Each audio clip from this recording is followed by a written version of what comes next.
Realism in movies. Is it a good thing? Does it make for a better viewing experience? And how a single reaction from The Last of Us Season 1 inspired me to make this video.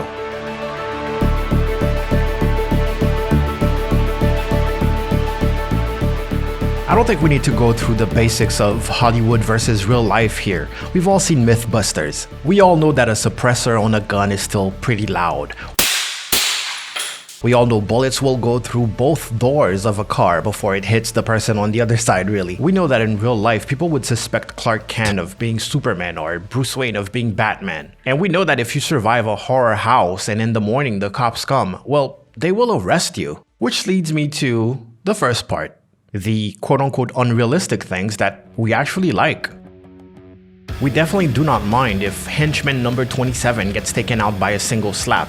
Just like we don't mind if a main character's death or zombification takes significantly longer than anyone else. Because, well, we understand the hierarchy. Some characters are more important than others. Our hero can get in a fridge and survive a nuke, or have a ridiculous shootout in a subway where the acoustics are pretty bad. And believe it or not, the same goes for our villain, because the villain is just as, if not more important than our hero. I personally love movies where the villains seem to be completely overpowered and the heroes are absolutely desperate and have to go against all odds. Talking about odds, the argument can be made that odds are the ultimate separator between fiction and reality. In a movie like World War Z, a lot of the story progression happens because of sheer luck. Except for that one guy who slips and falls and shoots himself in the head. But see, that's the thing. That made me think, actually, this would probably happen in real life. There's no way everyone is just perfect in a high-stress situation. Some dude would probably slip and shoot himself or shoot someone else. That was probably the most realistic part of the movie. Or maybe I'm seeing it as such because it's bad luck. Let it go.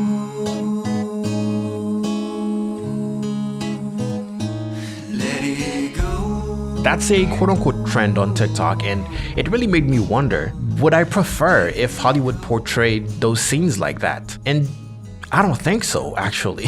I really don't think so. It would be a little too real, I feel like. I want to say that realism tends to add grit to a story.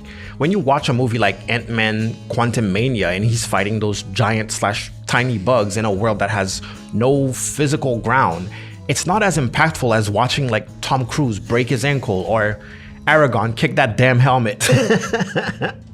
The stone cold grit of a movie like No Country for Old Men, Seven, or Captain Phillips, or even movies like The Pursuit of Happiness or Flight, complements the story in a symbiotic way. It helps you put yourself directly in the shoes of the characters. But realism can also be a good tool for comedy. In the movie Good Guys, Ryan Gosling's character breaks glass, cuts himself, and passes out. And I love that. In Pineapple Express, Seth Rogen's character and all of his reactions to everything happening, pretty realistic and very funny. I think this specific formula of breaking Hollywood tropes by putting a very quote-unquote realistic character in a typical theatrical situation is very funny. In the movie The Amazing Burt Wonderstone, the story is about how traditional big stage magicians were basically being replaced by weird freaky magicians like Chris Angel. And I just love that even if it's a ridiculous slapstick comedy movie, it's based on a real thing that really happened. So the conclusion is,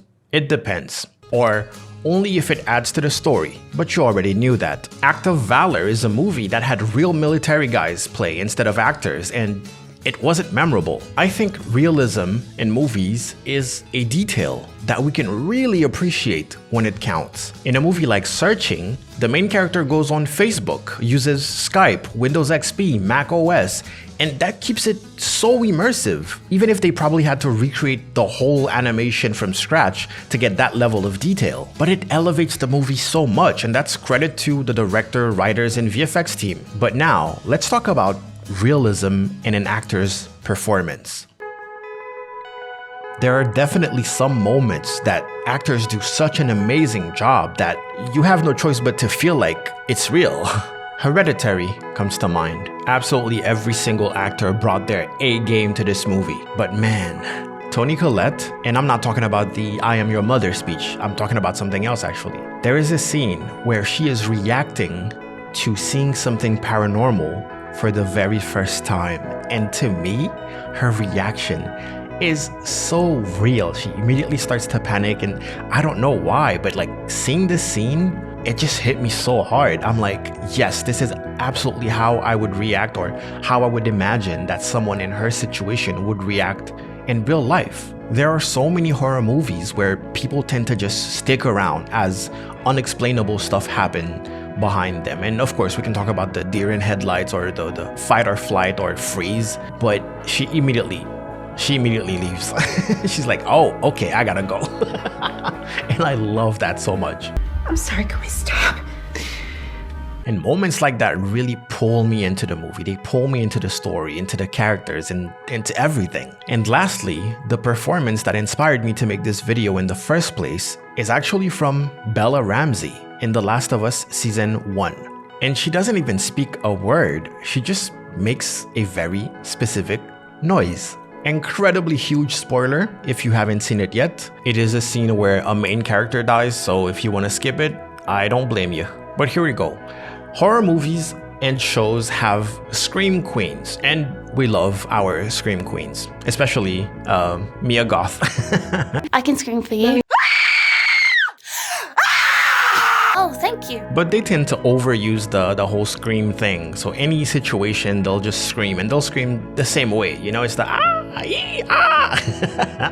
But in real life, there is a specific noise that people make when they are shocked, startled, and are witnessing something horrific all at the same time. And it sounds like this. Yeah, I got it.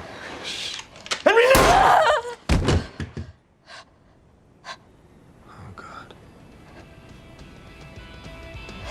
That's it. That's all it is. It's a ridiculous noise, but it is so real. I've made that noise. Like when I play horror games and I get startled, that's the noise that I make. Okay, I'm with you, baby. And I'm not gonna lie, that cemented Bella's raw talent in my eyes. And it made me so glad that she got casted as Ellie, despite the internet complaining that she doesn't look like Ellie from the video game. Some of them even going as far as saying that Bella is not attractive enough. What is wrong with you? What the fuck is wrong with you? And weirdly enough, no one is complaining that Pedro Pascal doesn't look like Joel.